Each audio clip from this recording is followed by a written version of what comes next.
Okay, so welcome to another deep dive, and this time we're going deep into the history of philosophy. Deep. Yeah, we're going to be taking a look at Aristotle's categories. Oh, wow. Yeah, so Big one. this is a really big one, and we're going to be using the Stanford Encyclopedia of Philosophy as our guide for this one. Excellent resource. It is a great resource for this, and I think, anyone who's spent any time in philosophy has probably encountered the categories in some form or another. Oh, absolutely. Yeah. Yeah. Can't really avoid it. Right. And I think that, it's one of those texts that even if you've read it, 5, 10 years ago, it's worth revisiting. Always something new to find. Yeah, there's always something new. And plus, it's so foundational to so much of Western philosophy. I mean, the number of thinkers who were influenced by it is incredible. Right, exactly. So we're going to try to give a sort of useful introduction to the main ideas in the categories. Yeah, just a taste. Yeah, and kind of point out some of the areas where, there's still debate going on. Oh, yeah, definitely. Because there's some real head scratchers in there. Right, exactly.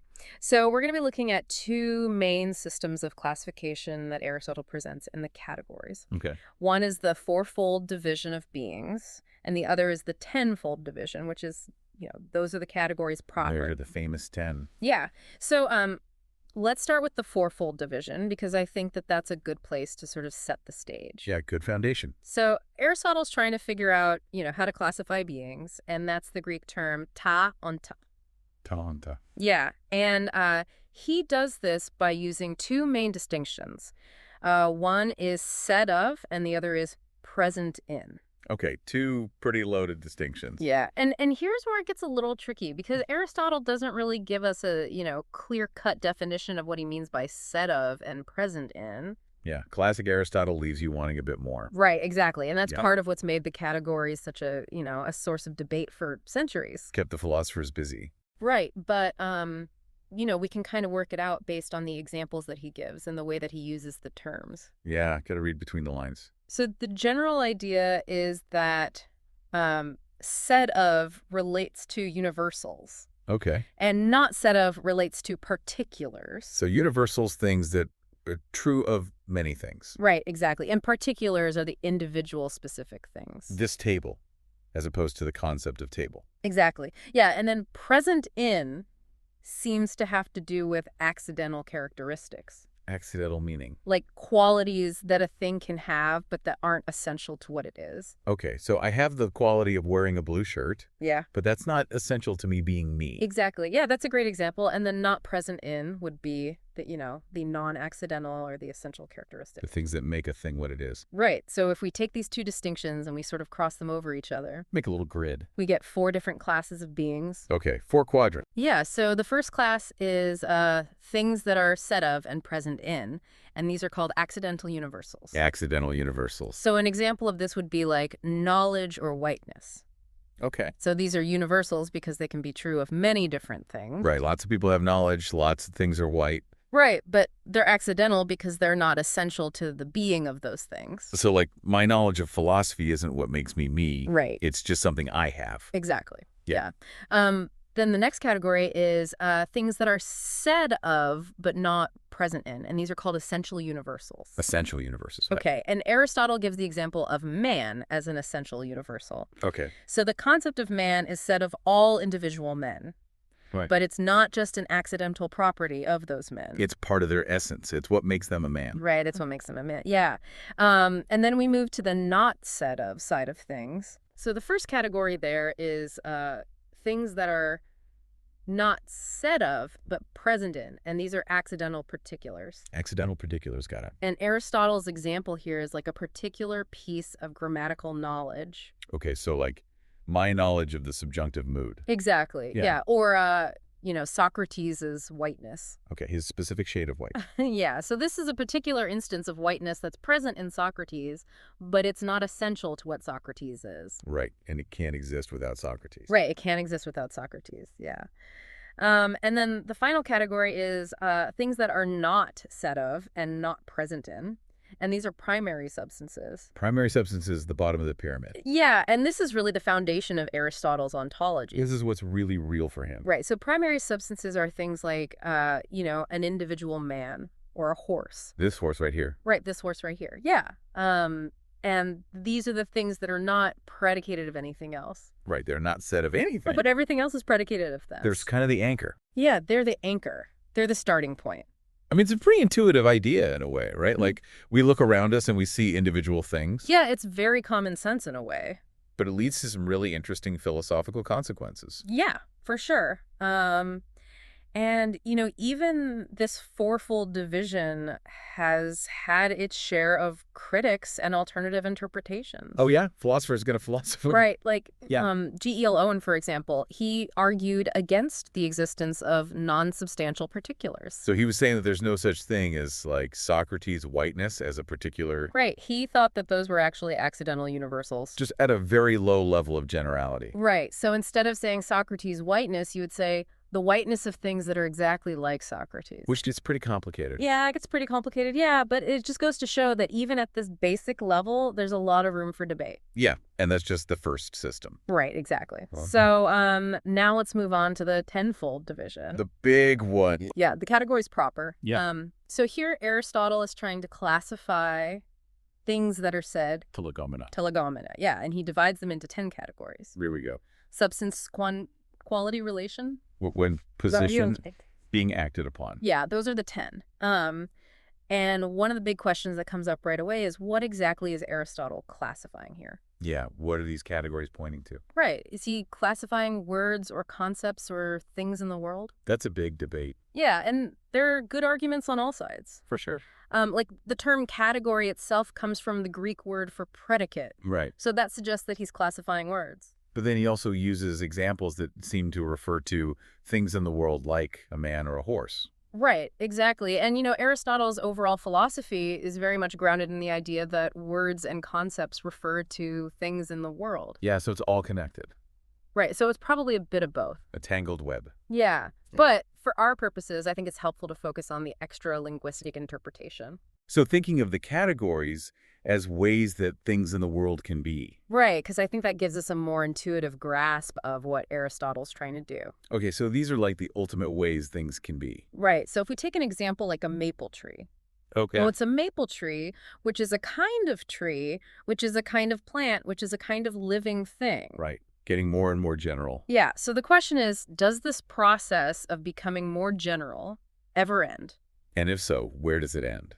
Right, and that's what Aristotle's trying to figure out with the categories. He's looking for the top level. Yeah, the highest kinds. The ultimate buckets. Right, and he argues that being itself can't be the highest kind. Okay, so everything can't just fall into the category of being. Right, because he thinks that every genus has to be differentiated by something outside of itself.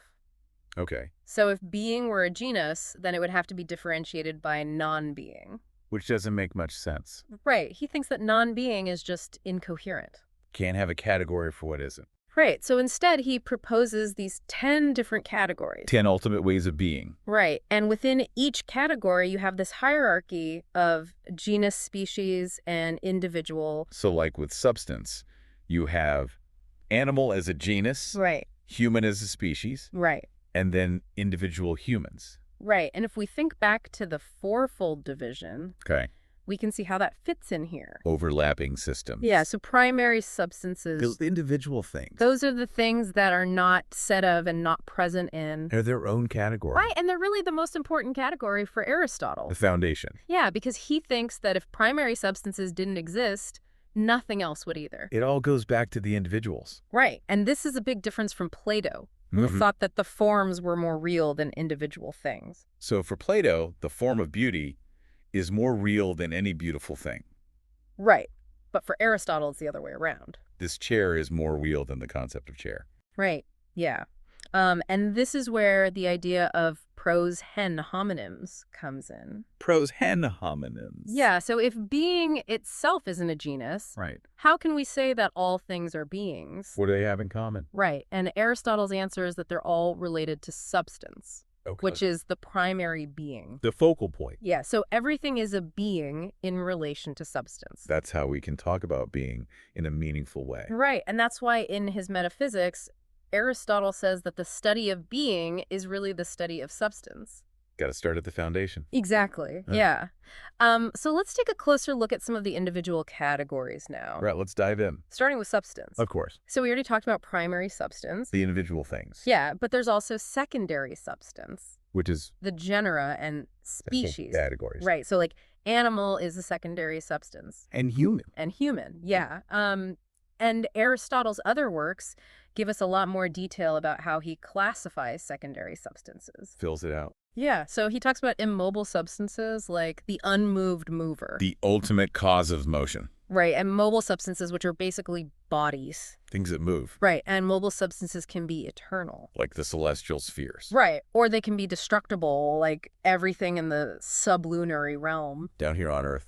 Yeah, and then within destructible mobile substances, you have inanimate things and living things. Plants, animals, and then humans at the top. Right, so it's a very hierarchical system. From the most general to the most specific. Right, yeah. Okay, so next we have quantity. Quantity. And here Aristotle distinguishes between continuous quantity and discrete quantity. Continuous versus discrete. Yeah, so continuous quantities are things like a line, Okay. a surface, a body, time, place. Okay, those all make sense. Right, and then discrete quantities are things like number and speech. Number and speech, okay. Yeah, now this is where things start to get a little bit tricky. Well, some of the things that Aristotle lists as continuous quantities seem more like quantified things than quantities themselves. Like how? Well, like body, for example. Okay. A body is a physical object that has quantity. Right, it has a size and a shape. Right, but it's not quantity itself. It's not like a pure number. Right, and the same could be said for line and surface and even place. If we're talking about a specific location. Right, so it's kind of like if we said that a 5-foot-long table was a kind of length. Yeah, that's weird. It's not really, right? Mixing categories. Yeah, and it gets even weirder because Aristotle also classifies body as a substance. Oh, that's a problem. Yeah, because he says that a species can't belong to two different categories. So is body a substance or a quantity? Right. That's a big question. Yeah, that's one for the scholars to debate. Yeah, for sure. And then there are also questions about what Aristotle means by number. Right. And why he includes speech as a discrete quantity. Yeah, those are a bit unclear. Yeah, so there's definitely some ambiguity there. Okay, so quantity, a little bit messy. Yeah, a little bit messy. All right, so let's move on to relation. Relation. Yeah, so this is another one that can be a bit confusing. How so? Well, when we hear the word relation, we tend to think of it as a relation between two things. Right, like taller than or father of. Exactly, but Aristotle's term is ta pro ti, which means things towards something. Okay, so not the relation itself, but the thing that's related. Right, so he's classifying things insofar as they stand in a relation to something else. So like a father is a father in relation to his child. Exactly, yeah, and this is because Aristotle thinks that properties inhere in a single subject. Okay. So a thing can't have a property, it's only half there. It can't be half collar. Right, so the category of relation is kind of a way of dealing with relational predicates. Without saying that relations are their own separate things. Right, it's like a middle ground. Okay, I see. Yeah. All right, so finally we have quality. Quality. And this one seems a bit more straightforward. How so? Well, Aristotle divides quality into 4 kinds. Okay. Habits and dispositions, natural capabilities and incapabilities, affective qualities and affections, and shape. Those all sound like qualities that things can have. Right? They're all characteristics. Pretty intuitive. Yeah. But even here, there are some questions. Like what?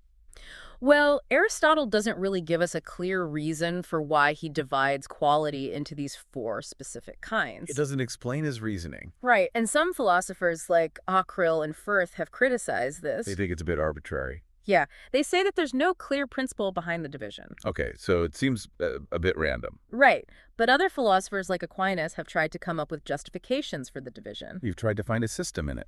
Right, so Aquinas connects habits and dispositions to the nature of the subject, affective qualities, to action and passion, and shape to quantity. Okay, so he's trying to ground the categories in Aristotle's broader metaphysics. Right, exactly. Yeah. So even though there's debate about whether Aristotle himself had these kinds of justifications in mind, it's interesting to see how later philosophers have tried to make sense of the categories. It shows how influential they've been. Right, exactly. Yeah. Okay, so now that we've looked at some of the individual categories, Yeah. let's step back and ask a bigger question. Hit me with it. Where did these categories come from? Yeah. How did Aristotle come up with this list? And why should we think that it's the right list? Is it just arbitrary, or is there a method to the madness? Right. That's a huge question. The million-dollar question. Yeah, and it's one that philosophers have been debating for centuries. For sure. And there are two main ways to approach this question. Okay. One is from an internal perspective. Internal. Yeah. So we assume that there is a correct system of categories, Okay. and we try to figure out how Aristotle arrived at that system. So we're playing by his rules. Right. And the other way is from an external perspective. External. Yeah. So we question the whole idea of fixed categories. Maybe there's no right answer. Right. Maybe it's all just a matter of convention or something. Interesting. Yeah. And Aristotle himself definitely takes the internal perspective. He thinks there's a right answer. Right. He's a realist about categories. He thinks they reflect the structure of reality. Exactly. Yeah.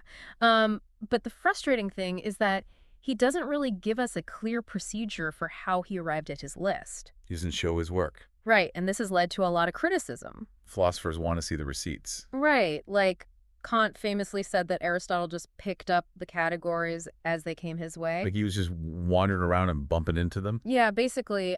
So philosophers have tried to come up with different ways to explain how Aristotle might have derived the categories. Trying to reconstruct his thought process. Right. So one approach is the question approach. Question approach. Yeah, and this is the idea that you can derive the categories by asking questions. So like what questions? Well, like what is it? Oh, Or yeah. what kind of thing is it? Or Yeah. how much is there? So different questions will lead you to different categories. Right. So if you ask what is it about a horse, Okay. the answer will be something like a horse, which is a substance. Okay, makes sense. And if you ask how much is there, the answer will be a quantity. Yeah. But there are some problems with this approach. Like what? Well, first of all, it's not clear that it actually yields all 10 of Aristotle's categories. And second of all, it seems kind of dependent on our question-asking habits. Like what if we ask a different question? Right. What if we ask a question that doesn't fit into any of the 10 categories? Yeah, that would be a problem. Yeah. So another approach is the grammatical approach. Grammatical approach. Yeah. And this is the idea that Aristotle derived the categories from the structure of language. Okay, so our language shapes our category. Right. So, for example, the subject-predicate structure of sentences. Okay. That's seen as reflecting the distinction between substance and its attributes. So the subject is the substance and the predicate is the attribute. Right. And the fact that we have active and passive verbs, that's seen as grounding the categories of acting and being acted upon. Interesting. Yeah. But again, there are some problems with this approach. Like, Well, why should we think that the structure of our language perfectly mirrors the structure of reality? yeah, maybe our language is just arbitrary. Right. Maybe it's just a historical accident.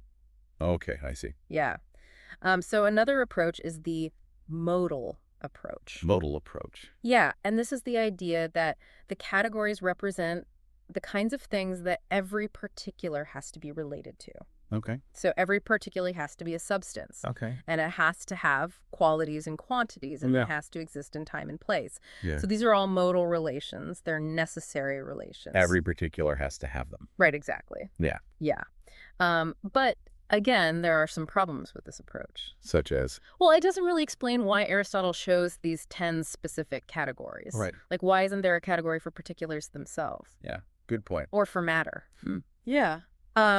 So finally, we have the medieval derivational approach. Medieval derivational approach. Yeah, and this is the idea that you can derive the categories from first principles. So like a pure logical deduction. Right, so Aquinas, for example, Okay. he connects quantity to matter and quality to form. So the categories are grounded in Aristotle's hylomorphism. Right, and this is a really interesting idea. Yeah. But the problem is that Aristotle might not have had a fully developed theory of hylomorphism when he was writing the categories.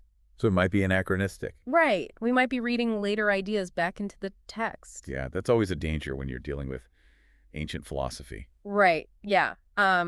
So the question of how Aristotle derived the categories is still very much an open one. A mystery for the ages. Yeah, and it's one that scholars are still actively working on. Always more to discover. Right, exactly. Yeah. Yeah. So in terms of recent scholarship on the categories, Okay. there are two main trends that I've noticed. What are they? Well, one is just a continued interest in Aristotle's categorialism as a topic in its own right. So people are still trying to figure out how it all fits together. Right. They're looking at how the categories relates to Aristotle's other works, Okay. and they're also trying to reevaluate the ontology of the categories in light of contemporary philosophical debates. So seeing how it holds up in the 21st century. Right, exactly. Yeah. And the other trend is a focus on the historical influence of the categories. Okay, so looking at how it's shaped the history of philosophy. Right. So people are looking at how medieval philosophers interpreted the categories Okay. and how it influenced later thinkers like Hegel and Peirce. So tracing its legacy. Right, exactly. Yeah.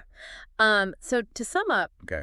Aristotle's Categories is a really complex and influential work. That's putting it mildly. Yeah, it's given rise to centuries of debate. And it's still relevant today. Right. It's still shaping the way we think about the world. So what's the big takeaway for our listeners? Well, I think the main thing is that there are many different ways to interpret the categories. No easy answers. Right, and there's no one right answer to the question of how Aristotle derived the categories. Still an open question. Yeah, but even though it's a difficult text, For sure. it's also a really rewarding one, Absolutely. and it's worth grappling with. It'll make you a better philosopher. Right, exactly. Yeah.